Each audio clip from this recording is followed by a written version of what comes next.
E aí, galera do terceiro ano, beleza? Estou aqui de volta com vocês, professor Wagner, para quem ainda não me conhece, mas já deveria conhecer, porque essa é a nossa segunda aula, né? A outra aula foi de revisão, de correção, essa é a nossa segunda aula específica.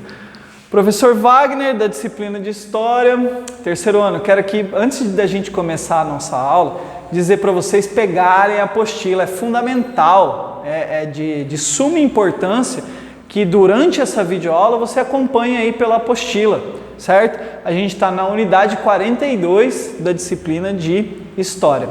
Então tá lá, aula 2 ou segunda aula, como você quiser chamar, do nosso segundo bimestre, ok? Então vamos lá para a nossa aula.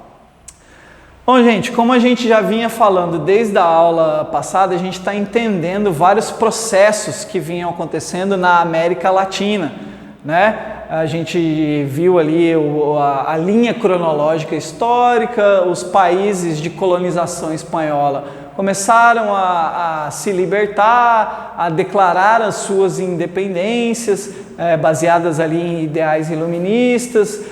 Os Estados Unidos, que é uma parte que a gente vai ver de uma outra forma bem específica, inclusive na aula de hoje, também já eram independentes desde 1796, eles já vinham ali se libertado da colonização inglesa e começaram a fomentar essas independências que aconteciam na América Latina, ali do México para baixo. E sobre essa questão de fomentar, de alimentar essa política de independência que eles queriam trazer para a América Latina, logo eles já eram independentes e queriam trazer essa política para o México, para o Brasil, para o Chile, para o Equador, ou seja, a América Latina, a gente vai entender um processo que acontece dentro desse contexto, que é a tal da política imperialista. Então, se você nunca ouviu falar esse nome, você nem imagina o que é essa prática política,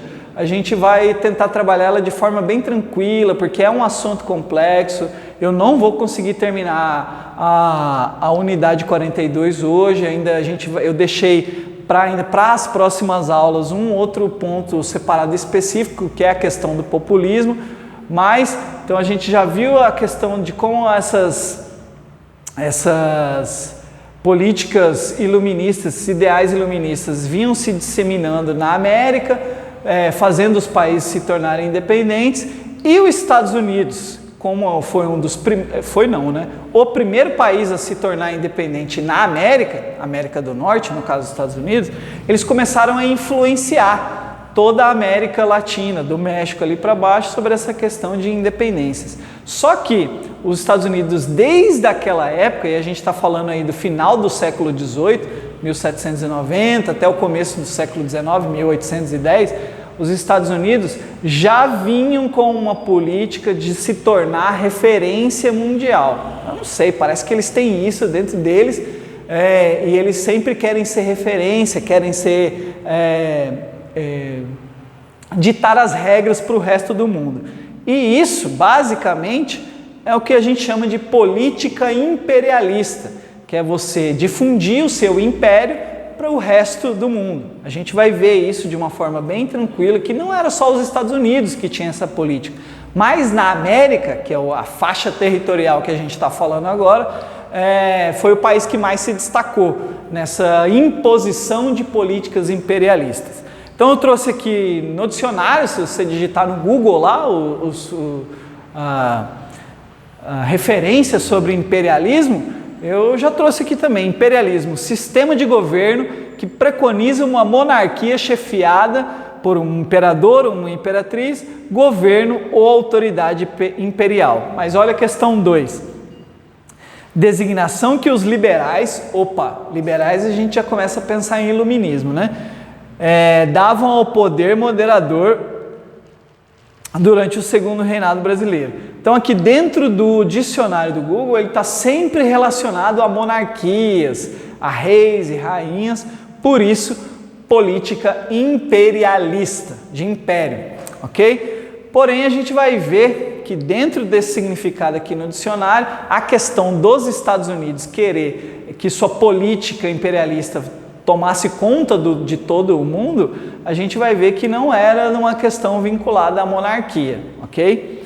Mas ainda assim era uma prática imperialista. Então a gente vai ver o imperialismo norte-americano de forma específica, a doutrina Monroe, desculpa aí pelo inglês, né, pela pronúncia em inglês, mas é assim mesmo, doutrina Monroe, a gente vai ver o que isso significa, e uma revolução ou um projeto de independência, ou um fato de independência que a gente também vai trabalhar em específico, que é a Revolução Mexicana, ok? Então vamos lá.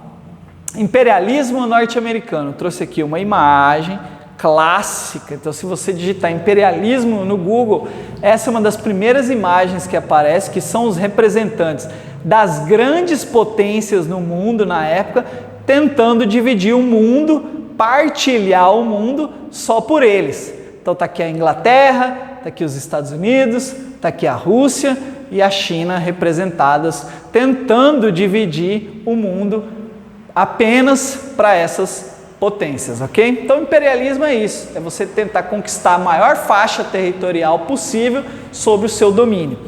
Imperialismo norte-americano específico é uma expressão frequentemente utilizada para descrever um histórico de ações e doutrinas da política externa dos Estados Unidos. Então, política imperialista dos Estados Unidos nada mais é do que uma política externa de como os Estados Unidos queria tratar politicamente o resto do mundo. Demonstra uma inequívoca intenção de controlar eventos em todo o mundo. Inequívoca a gente vai ver que é equivocado, mas depois. De maneira que favoreça seus próprios interesses econômicos, políticos e estratégicos. O que esse parágrafo está querendo dizer? Que política imperialista, apesar de ter a maquiagem, a embalagem tão forjada em coisas boas, no fundo que a gente vê é os Estados Unidos tentando fazer valer os seus próprios interesses econômicos, políticos e estratégicos, ok? Então, como é que o imperialismo cai no Enem? A gente sabe aí que o Enem está adiado, inclusive já teve a prorrogação aí das inscrições, tomara que todos vocês tenham feito, tem que fazer a inscrição, e a gente ainda não sabe para quando que foi marcada essa nova data, mas é fundamental vocês continuarem estudando e muito. Eu sei que videoaula é um contexto um tanto quanto diferente, que vocês não estão acostumados, mas daí que está a importância de você prestar muita atenção em todas as videoaulas que você assistir, acompanhar, fazer os exercícios, as atividades, que de uma forma ou de outra, mesmo nesse contexto de incerteza, você já vai estar se preparando e para quando chegar vai estar preparado para encarar o Enem. Então, por isso eu trouxe aqui uma questão de como o imperialismo cai no Enem. Uma questão da USP, então assim, é uma faculdade bem renomada, e eles tratam assim a questão do imperialismo no Enem. Com a publicação do livro do economista inglês Hobson, Imperialismo, um estudo, em 1902, difundiu-se o significado moderno da expressão imperialismo, que passou a ser entendida como, então lendo o enunciado, é como o imperialismo passa a ser entendido no contexto moderno. Questão A. Um esforço despendido pelas economias centrais no sentido de promover as economias periféricas, como a gente viu lá, a intenção não era de promover ninguém, era promover a si mesmo ou os Estados Unidos, no caso que a gente estava falando. Então a A está errada. Condição prévia e necessária ao incremento do desenvolvimento industrial no país capitalista. Em nenhum momento a gente falou de industrialização, capitalismo, então não tem a ver com imperialismo. Um acordo entre potências capitalistas visando dividir de forma pacífica os mercados mundiais. Opa, essa eu já fiquei em dúvida. A expansão econômica e política em escala mundial das economias capitalistas na fase monopolista. Também não tem muito a ver com expansão capitalista, nem era esse projeto. Então, como eu demonstrei para vocês, inclusive trouxe até a imagem das potências mundiais partilhando o resto do mundo, que nos sobra é a letra C. Porém, aqui tem um detalhe, viu? Esse pacífico aqui, a gente vai ver que não foi tão pacífico assim. Dando continuidade às questões do imperialismo norte-americano, eles lançaram a doutrina que era a doutrina de política imperialista, que depois foi denominada doutrina Monroe. Por que doutrina Monroe? Por causa dessa figura aqui, ó, o 5º presidente dos Estados Unidos. Então você vê que os Estados Unidos ainda era bem recente a sua independência, era apenas o 5º presidente, o tal do James Monroe. E o que dizia essa doutrina? Aqui uma frase dele: os continentes americanos, frase de quem? Do James Monroe.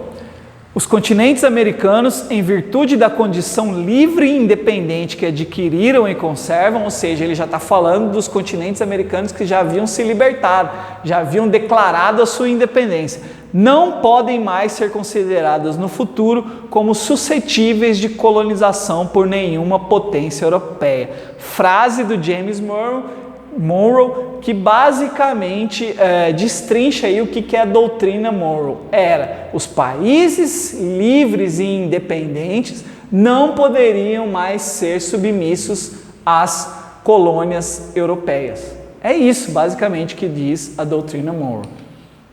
E como que ela cai no Enem? Eu trouxe aqui uma questão da UFV, a doutrina Monroe, formulada em 23 no governo do presidente James Monroe, teve como objetivo impedir a expansão da escravidão para os novos estados? Não tinha nada a ver com ligação à escravidão. Evitar que países europeus tentassem recolonizar a América Latina? Opa, já começou melhor essa frase aqui. Então, para mim já é a B. Conceder gratuitamente terras no Oeste a quem se comprometesse a nelas permanecer por 5 anos? Nada a ver. Patrocinar a reconstrução após a Guerra Civil Americana, aprovando tarifas protecionistas? Também não tem nada a ver com a doutrina Monroe.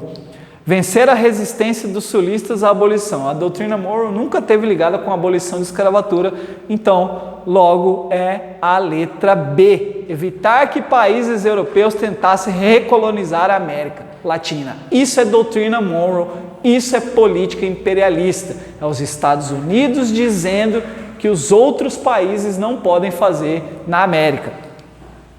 E para finalizar, eu trouxe aqui uma independência que é muito marcante aqui dentro da América, que foi a independência mexicana ou Revolução Mexicana, que já acontece no século XX, entre 1910 e 1924, liderados por esse bigodudo aqui também famoso, que é o tal do Emiliano Zapata. Então, se alguém já ouviu falar de zapatismo, é por conta dessa figura que é considerada um herói no México, assim como Dom Pedro I declarou a independência no Brasil, é essa figura aqui, ó, Emiliano Zapata, que declara a independência no México.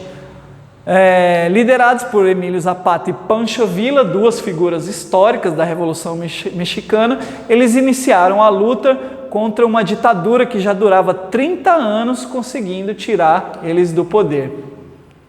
Tá aqui uma foto de quando eles conquistaram o poder, o Pancho Villa aqui à esquerda e o Emiliano Zapata à direita, junto com outras lideranças revolucionárias. Eles propunham a expropriação de latifúndios, ou seja, tomar os latifúndios dos grandes latifundiários para fazer a tal da reforma agrária, que era uma reforma de cunho camponês, que era tomar terras de grandes latifundiários e distribuir para os camponeses pobres do México.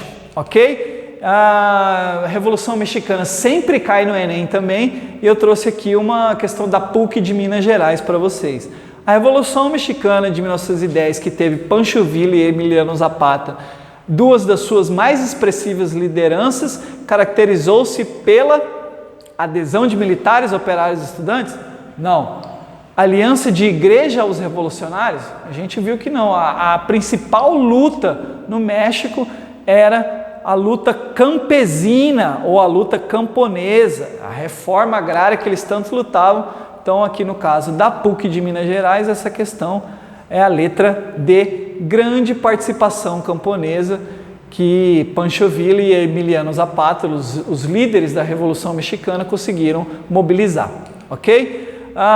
Como eu disse para vocês, não dá para fechar essa unidade nessa aula, porque tem um assunto em específico que é muito complexo para a gente trabalhar, então eu deixei para a nossa próxima aula, que é a questão do populismo. Eu tenho aqui também uma sugestão de atividades que está na apostila, a página 13 e a 14 é forrada aí de exercícios para vocês praticarem essas questões que a gente trabalhou nessa videoaula, além das atividades que vão estar no sistema junto com essa videoaula.